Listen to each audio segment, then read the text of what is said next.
Everyone, सो हम next topic हमारा start करने जा रहे हैं, that is nothing but stress. Whenever we are talking about the stress is nothing but, there is definition of stress. So stress is nothing but resisting force per unit area. Stress is nothing but resisting force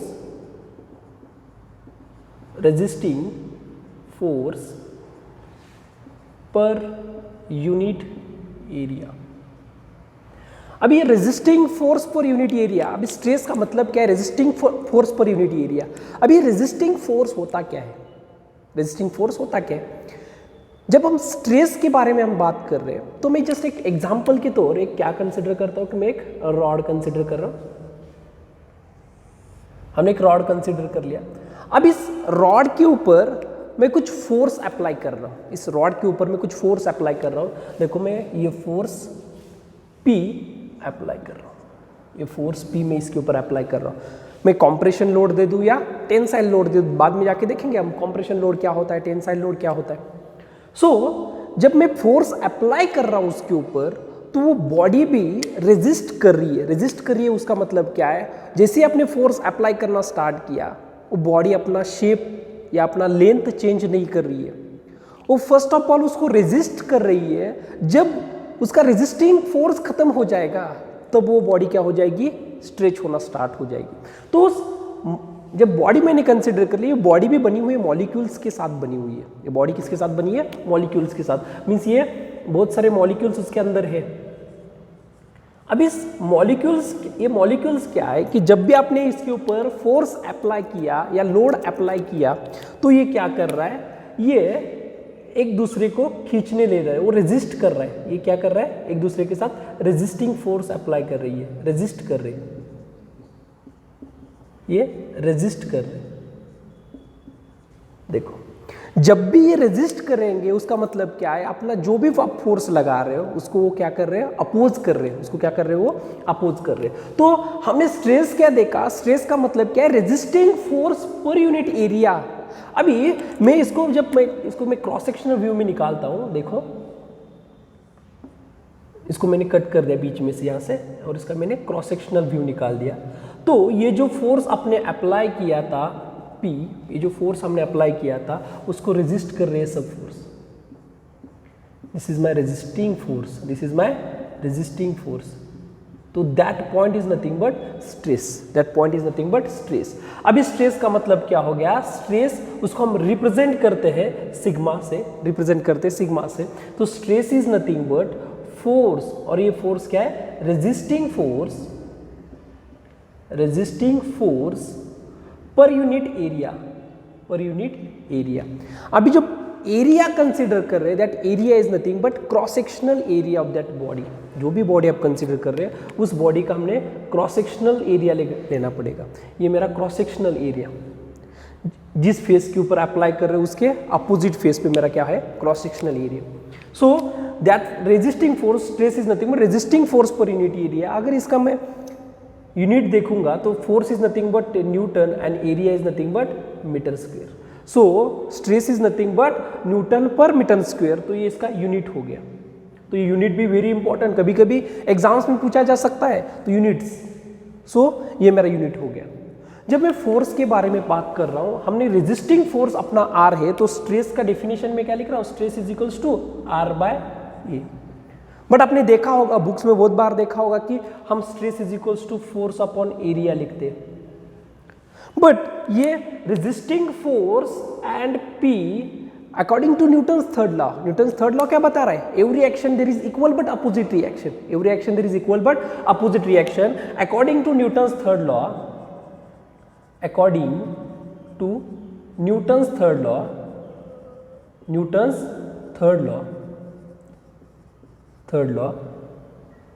क्या बोल रहे हैं? P equals to R. जितना भी आप force apply कर रहे हो वो फोर्स वो बॉडी क्या कर रही है? रेजिस्ट कर रही है. वो कौन बता रहा है? न्यूटन्स थर्ड लॉ बता रहा है. तो अपना स्ट्रेस का पैरामीटर क्या हो गया? स्ट्रेस इज नथिंग बट, आप फोर्स अपॉन एरिया भी लिख सकते हो. यहाँ पे क्या होगा? जितने भी आप फोर्स अप्लाई करते हो, applied force equals to resisting force, but magnitude का सेम होगा, बट डायरेक्शन क्या होगा, अलग अलग होगा, डायरेक्शन क्या होगा, अलग अलग होगा। सो इसका मैग्नीट्यूड सेम होगा। मैग्नीट्यूड मतलब क्या है, ये मैं 5 किलो न्यूटन मैंने अगर फोर्स लगा दिया तो ये रेजिस्टिंग भी 5 किलो न्यूटन ही करेगा, बट उसका डायरेक्शन अलग अलग है। डायरेक्शन क्या है, इसका डायरेक्शन इस डायरेक्शन में, इसका डायरेक्शन उसके अपोजिट डायरेक्शन में है। So according to Newton's third law हम बोल सकते हैं कि applied force is equals to resisting force, applied force is equals to resisting force, and that stress is nothing but P upon area, that is nothing but resisting force per unit area, resisting force per unit area. So it is again very important point. So जैसे जैसे हमने देखा कि resisting force per unit area, तो यहाँ पे मैं कुछ important नोट भी लिखवाना चाहता हूँ, very important, कभी कभी आपको इंटरव्यू के लिए भी पूछा जा सकता है। तो फर्स्ट नोट यहाँ पे मैं क्या लिख रहा हूँ, देखो फर्स्ट नोट जो यहाँ पे मैं लिख रहा हूँ, note number 1,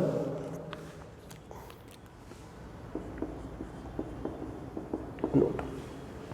The material which cannot resist the external force, the material which cannot resist, the material which cannot resist the external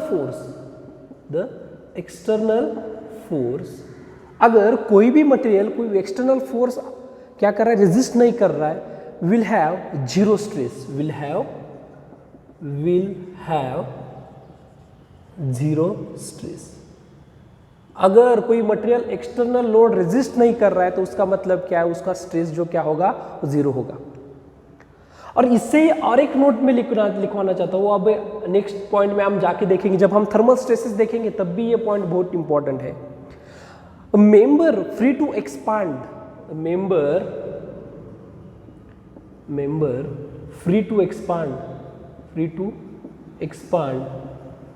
or contract, free to expand or contract, अगर वो expand भी हो रहा है और contract भी हो रहा है, और वो member free to deform और member free to deform, अगर freely deform भी हो रहा है due to temperature will have or will has no stress,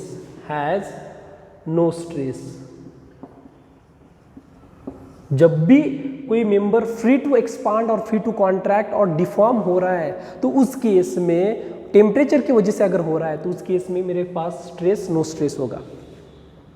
ये एक इंपॉर्टेंट नोट भी आप लिख लेना। इसके साथ जब भी स्ट्रेस वाला पैरामीटर आता है तो बहुत बार इंटरव्यू में क्वेश्चन पूछा जा सकता है, what is the difference between stress and pressure, what is the difference between stress and pressure. तो हम वो स्ट्रेस एंड प्रेशर का डिफरेंस भी हम देख लेंगे कैसा होता है। तो जैसे हम स्ट्रेस के बारे में हम बात कर रहे हैं तो स्ट्रेस हमने देखा था कि resisting force per unit area और लोड पर यूनिट एरिया। तो जब लोड और फोर्स के बारे में हम जब डिस्कस कर रहे हैं तो प्रेशर का भी मतलब हम देखेंगे। तो हम अभी देखेंगे कि difference between stress and pressure, stress and pressure, very important. ये बहुत बार इंटरव्यू में पूछा जाता था, इंटरव्यू क्वेश्चन है, इंटरव्यू क्वेश्चन। सो देखो स्ट्रेस क्या होता है, तो स्ट्रेस तो हमने ऑलरेडी देखा हुआ है, इसका definition stress is nothing but resisting force per unit area. अभी प्रेशर का मतलब क्या है, pressure is nothing but applied force per unit normal area, applied force per unit normal area. अभी जब भी हम उसका अभी यूनिट के बारे में डिस्कस करेंगे, ये भी क्या है न्यूटन पर मीटर स्क्वायर, ये भी क्या है न्यूटन पर मीटर स्क्वायर, और उसको ही हम बोला जाता है पास्कल, उसको ही बोला जाता है हमने पास्कल। तो जब भी हम प्रेशर के बारे में डिस्कस करेंगे, pressure is always only normal force. अभी नॉर्मल फोर्स क्या है, जो भी हम क्रॉस सेक्शनल एरिया कंसीडर कर रहे हैं उसके परपेंडिकुलर डायरेक्शन में। नॉर्मल फोर्स का मतलब क्या है, देखो जस्ट एक एग्जांपल लेता हूं मैं, अभी प्रेशर के बारे में आपको बताऊंगा।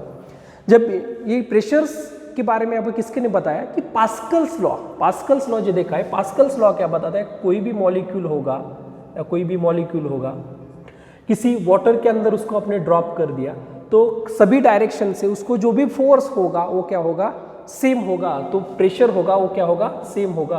तो ये ऑल डायरेक्शन से। बट ये जो अप्लाई कहाँ से हो रहा है, देखो ये जो अप्लाई हो रहा है उस परपेंडिकुलर फेस के ऊपर अप्लाई हो रहा है। अगर ये फेस है, ये मेरा फेस है, तो जो भी फोर्स और प्रेशर जो भी अप्लाई होगा, जो भी अप्लाइड फोर्स है, that applied force is perpendicular to that face, perpendicular to that face, that force is nothing but normal force, that force is nothing but normal force।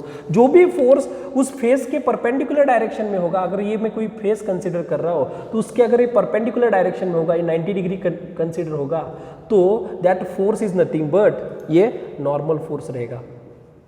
क्या रहेगा, normal force रहेगा। तो in case of pressure always remember, हमें दो ही type के forces वहाँ पे apply होते हैं। वो क्या होंगे, वो एक नॉर्मल फोर्स होगा और ऑलवेज इन प्रेशर वहाँ पे आपको टेंसाइल फोर्स कभी भी नहीं अप्लाई होगा, वहाँ पे only and only compressive force apply होगा। तो यहाँ पे सिर्फ वो कॉम्प्रेस कर सकता है, टेंसाइल उसको खींच नहीं सकता। तो प्रेशर के केस में हम टेंसाइल फोर्स नहीं अप्लाई करते, वहाँ पे सिर्फ और सिर्फ कॉम्प्रेसिव फोर्स अप्लाई करते हैं। वहाँ पे सिर्फ क्या करते हैं, कॉम्प्रेसिव फोर्स अप्लाई करते हैं। तो ये हमें प्रेशर के बारे में हो रहा है। ये क्या हो रहा है, प्रेशर के बारे में हो रहा है। तो ये जो प्रेशर का डेफिनेशन है, तो सेकेंड उसमें डिफरेंस क्या है, उन दोनों के बीच में डिफरेंस क्या है, देखो जो स्ट्रेस है, हम स्ट्रेस बोला जाता है कि stress is a tensor, stress is a tensor, stress is tensor. अब ये टेंसर क्या है हम आगे जाके देखेंगे। जैसे हम देखते हैं कि स्केलर है, वेक्टर है एंड टेंसर है। जैसे हम स्केलर बोले तो वहाँ पे डायरेक्शन मैटर नहीं करता, वहाँ पे सिर्फ मैग्नीट्यूड मैटर करता है। जैसे हम वेक्टर बोल दिया तो वेक्टर में मैग्नीट्यूड प्लस डायरेक्शन आ रहा है। बट यहाँ पे इस टेंसर के केस में हम आगे जाके डिटेल में देखेंगे टेंसर क्या है। तो टेंसर के केस में वहाँ पे मैग्नीट्यूड डिफाइन है, उसके साथ वहाँ पे दो डायरेक्शंस डिफाइन करते हैं। यहाँ पे क्या करते हैं, दो डायरेक्शन डिफाइन करते हैं और मोर देन टू डायरेक्शन में, उसको हम बोलते हैं टेंसर। तो स्केलर का क्वांटिटी, स्केलर मीन्स क्या है, सिर्फ मैग्नीट्यूड डिफाइन करते हैं। वेक्टर का मतलब क्या है, मैग्नीट्यूड प्लस डायरेक्शन करते हैं। तो यहाँ पे क्या है, स्ट्रेस। और टेंसर के अंदर क्या है, टेंसर के अंदर वन मैग्नीट्यूड और एंड टू डायरेक्शन। सो भी प्रेशर, प्रेशर क्या है, it is a scalar quantity. Pressure is scalar quantity, scalar quantity. Pressure is a scalar quantity. सिर्फ और सिर्फ magnitude, nothing defined about direction, सिर्फ और सिर्फ मैग्नीट्यूड के बारे में प्रेशर के, इट इज स्केलर क्वांटिटी। सो जो थर्ड डिफरेंस है दोनों में, थर्ड डिफरेंस है लाइक हम स्ट्रेस जब डिफाइन कर रहे हैं, स्ट्रेस जब डिफाइन कर रहे हैं तो जो भी फोर्सेस हम अप्लाइड फोर्सेस है, जो भी आप फोर्सेस है, that force is basically normal force and shear, normal and shear. इस नॉर्मल में भी हम बोल सकते हैं tensile and compressive, tensile and compressive force. तो ये जब स्ट्रेसेस आएंगे तो इतने टाइप्स के फोर्सेस मैं अप्लाई कर सकता हूँ। बट जब प्रेशर के बारे में डिस्कस करूंगा, जब मैं प्रेशर के बारे में डिस्कस करूंगा, in that pressure only normal force, only normal force, और उस नॉर्मल फोर्स में भी only compressive force, normal force में भी कॉम्प्रेसिव फोर्स, कॉम्प्रेसिव फोर्स। तो इस केस में हम डिफाइन करते हैं। जैसे कि हमने स्ट्रेस बोला, प्रेशर बोला, तो अभी स्ट्रेस में और डिफरेंस क्या है और उसको हम कैसे हम डिफरेंशिएट कर सकते हैं। तो stress is nothing but again reaction force. ये क्या है, रिएक्शन फोर्स, ये रिएक्शन फोर्स है। ये क्या है, एक्शन फोर्स। ये क्या है, एक्शन फोर्स। ये क्या कर रहा है, जब आप फोर्स अप्लाई करोगे तो अप्लाइड फोर्स हम बोल रहे हैं, that is nothing but action force. और ये क्या कर रहा है, आप फोर्स अप्लाई कर रहे हैं, उसको रेजिस्ट कर रहा है। जितना भी आपने फोर्स अप्लाई किया उसको वो रेजिस्ट कर रहा है, that is nothing but it is a reaction force, it is a reaction force. ये अभी स्ट्रेस एंड प्रेशर के बारे में बहुत बार इंटरव्यू में क्वेश्चन पूछे जाते हैं, बहुत बार ओरल में क्वेश्चन ये पूछे जाते हैं। तो ये पैरामीटर्स अभी इसके बाद आपको भूलना नहीं है। तो ये स्ट्रेस है, ये प्रेशर है। सो इसके साथ ही साथ हम क्लासिफिकेशन ऑफ स्ट्रेस देखेंगे। क्लासिफिकेशन ऑफ स्ट्रेस, तो कितने टाइप्स के स्ट्रेसेस होते हैं, तो क्लासिफिकेशन ऑफ द स्ट्रेस, तो ये भी एक इंपॉर्टेंट पॉइंट है। सो ये अगेन जो हमने प्रीवियस लेक्चर्स में हमने टाइप्स ऑफ लोड देखा था, प्रीवियस लेक्चर्स में हमने टाइप्स ऑफ लोड देखा था, तो उस टाइप्स ऑफ लोड के ऊपर हम क्लासिफाई कर सकते हैं कि स्ट्रेसेस को, क्लासिफिकेशन ऑफ स्ट्रेसेस। तो हम टाइप्स ऑफ लोड के ऊपर तो हमने देखा था कि direction with respect to direction, जितने भी हमने टाइप्स ऑफ लोड देखे थे उस लोड के हिसाब से हम स्ट्रेसेस को डिफाइन कर रहे हैं और स्ट्रेसेस के टाइप्स बन रहे हैं, अलग अलग टाइप्स के स्ट्रेसेस बन रहे हैं। तो classification of stresses, next point क्या है मेरा, क्लासिफिकेशन ऑफ स्ट्रेसेस। बेसिकली जो स्ट्रेसेस है, क्लासिफिकेशन ऑफ स्ट्रेसेस, कितने टाइप्स के स्ट्रेसेस होते हैं। तो जनरली हम विथ रिस्पेक्ट टू फोर्स की डायरेक्शन कैसी होती है, तो हम बोलते हैं कि नॉर्मल स्ट्रेस, फर्स्ट देखते हैं नॉर्मल स्ट्रेस, क्या ये नॉर्मल स्ट्रेस। सेकेंड क्या है, शियर स्ट्रेस अभी नॉर्मल स्ट्रेस का मतलब क्या है, normal stress is nothing but the force perpendicular to the plane, अगर मैं कोई एक क्यूबिकल बॉडी निकाल रहा हूं तो मैंने ये फोर्स अप्लाई किया, तो ये force is perpendicular to the plane. ये मेरा प्लेन है, ये क्रॉस सेक्शनल प्लेन है, उस प्लेन को परपेंडिकुलर डायरेक्शन में है, that force is nothing but normal force and that stress is defined as normal stress, तो ये नॉर्मल स्ट्रेस होगा। तो शियर स्ट्रेस का मतलब क्या है, shear stress is nothing but force parallel to the plane. अगर मैं प्लेन कंसीडर कर रहा हूं, यही एग्जांपल अगर मैं कंसीडर कर रहा हूं, तो ये मैं क्यूबिकल शेप मैंने कंसीडर कर लिया।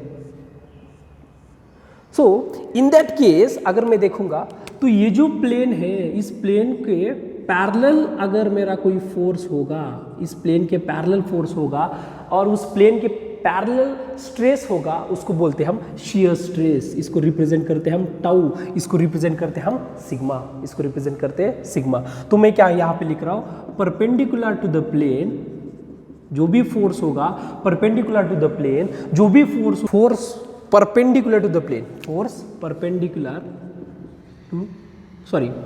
पैरेलल टू द प्लेन, ये क्या है मेरा शियर स्ट्रेस, ये मेरा है शियर स्ट्रेस। लाइक जैसे हम स्ट्रेस देख रहे हैं, तो हम यहाँ पे जब नॉर्मल स्ट्रेस देख रहे हैं, तो नॉर्मल स्ट्रेस की भी अगेन टू टाइप्स बनते हैं, एक आता है डायरेक्ट और सेकंड आता है इनडायरेक्ट। उस स्ट्रेसेस को भी हम डिफाइन करते हैं, direct normal stress and indirect normal stress. तो यहाँ पे जब शियर स्ट्रेस के बारे में भी देखूंगा तो उसको भी मैं दो टाइप्स के अंदर में इसको डिफाइन करता हूँ। वो एक आता है डायरेक्ट शियर स्ट्रेस, दूसरा आता है इनडायरेक्ट शियर स्ट्रेस। सो जब डायरेक्ट शियर स्ट्रेस के अंदर जाऊंगा, तो और डायरेक्ट नॉर्मल स्ट्रेस के अंदर जाऊंगा तो क्या होता है, देखो नॉर्मल स्ट्रेस, इसके अंदर हम दो टाइप्स डिफाइन करते हैं, एक आता है कॉम्प्रेशन स्ट्रेस, दूसरा आता है tensile stress. Compression and tensile, ये भी डिपेंड्स अपॉन लोड, जैसे जैसे आप टाइप्स ऑफ लोड्स डिफाइन करोगे वैसे वैसे मेरे स्ट्रेसेस भी डिफाइन कर रहे हैं। तो फर्स्ट आता है tensile stress is nothing but, ये क्या है कि आप उसको खींच रहे अवे फ्रॉम द बॉडी, जो भी फोर्स अप्लाई कर रहे हैं away from the body, that is nothing but tensile और टेंशन, और उसको हम टाई भी बोलते हैं, सो नेक्स्ट जो आता है उसके अंदर वो आता है कॉम्प्रेशन स्ट्रेस। क्या आता है, कॉम्प्रेशन स्ट्रेस। तो compression stress is nothing but again the force is towards the body के अंदर जा रहा है फोर्स, तो उसको क्या हो रहा है, वो कॉम्प्रेस होगा, उसकी साइज क्या होगी, कम होगी, उसकी लेंथ क्या होगी, कम होगी। इस टेंसाइल के अंदर उसकी साइज क्या हो रही है, इंक्रीज हो, लेंथ क्या होगी, इंक्रीज होगी। तो कॉम्प्रेशन, ये कॉम्प्रेशन स्ट्रेस। अभी इनडायरेक्ट स्ट्रेस जो है, इनडायरेक्ट नॉर्मल स्ट्रेस जो है, इस इनडायरेक्ट नॉर्मल स्ट्रेस के अंदर यहाँ पे क्या है कि जब भी आप फोर्स अप्लाई करते हो, जब भी आप मोमेंट अप्लाई करते हो, तो वहाँ पे दोनों का कॉम्बिनेशन आ रहा है, तो उसको हम बोलते हैं इनडायरेक्ट स्ट्रेस। तो ये क्या, यहाँ पे मैं एग्जांपल लेता हूँ कि बेंडिंग स्ट्रेस, क्या है, बेंडिंग स्ट्रेस। और दूसरा मैं उसका एग्जांपल लेता हूँ कि हुप स्ट्रेस, हुप स्ट्रेस क्या है? Hoop stress. और हुप स्ट्रेस को भी आप इंटरनल प्रेशर भी बोल सकते हो और उसको ही आप इंटरनल प्रेशर भी बोल सकते हो। Internal pressure that is nothing but hoop stress. तो हम देखेंगे एग्जाम्पल कैसा होता है। लाइक ये कोई मैंने एक बीम कंसिडर कर ली और उसके ऊपर मैंने क्या किया? मोमेंट अप्लाई किया। इसके ऊपर हमने क्या किया? मोमेंट अप्लाई किया। जब भी हम मोमेंट अप्लाई करेंगे इसके ऊपर, जब भी हम मोमेंट अप्लाई करेंगे तो बॉडी क्या होगी? ऐसी इस शेप में चली जाएगी। तो इसके बारे में अगर हम देखेंगे, तो यहाँ पे क्या हो रहा है? उसके हाफ पार्ट के ऊपर कॉम्प्रेशन स्ट्रेस लग रहा है, हाफ पार्ट के ऊपर क्या हो रहा है? टेंसाइल स्ट्रेस लग रहा है। देखो ये हाफ पार्ट अगर देखोगे तो यहाँ पे कॉम्प्रेशन है, तो ये हाफ पार्ट अगर आप देखोगे यहाँ पे क्या है? टेंसाइल है। यहाँ पे क्या है? टेंसाइल है। यहाँ पे कॉम्प्रेशन, यहाँ पे टेंसाइल है। तो ये बेंडिंग मोमेंट के वजह say that is nothing but हम बोलते हैं उसको इनडायरेक्ट स्ट्रेस। उसको क्या बोलते हैं हम? Indirect stress. अभी जब हुप स्ट्रेस के बारे में हम देखेंगे तो ये इनडायरेक्ट स्ट्रेस हम इसको बोलते हैं bending stress. Bending stress is nothing but sigma b, that sigma b is nothing but m by z moment, bending moment upon z. So m by z, sigma b is nothing but m by z। Hoop stress के बारे में हम देखेंगे तो hoop stress is nothing but again जो भी internal pressure apply होता है, किसी मैंने प्रेशर वेसल को कंसीडर किया, ये प्रेशर वेसल से इंटरनल प्रेशर इस बॉडी उस सरफेस के ऊपर अगर अप्लाई हो रहा है तो that is nothing but that stress is nothing but hoop stress, that is nothing but hoop stress, and that hoop stress sigma h is nothing but that hoop stress sigma h is nothing but pd by 2t hoop stress।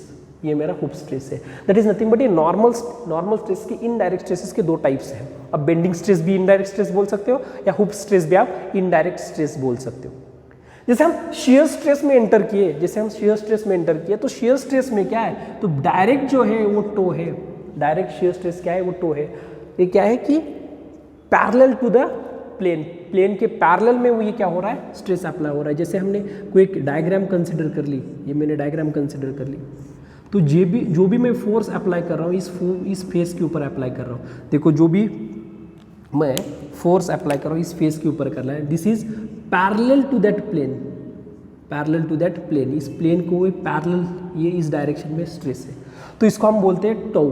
That tau is nothing but अगर हम बोलेंगे resisting shear force per unit area, resisting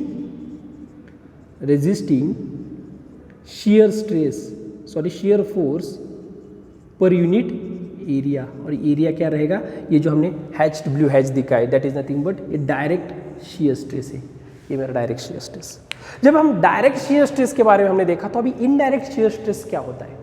अभी indirect shear stress is nothing but torsional shear stress. जो भी torsional shear stress देखते हैं that is nothing but indirect shear stress. तो ये क्या है? टॉर्शनल, हम आगे जाके देखेंगे टॉर्शनल शियर स्ट्रेस और टॉर्शनल स्ट्रेस भी बोल सकते हैं, टॉर्शनल शियर स्ट्रेस।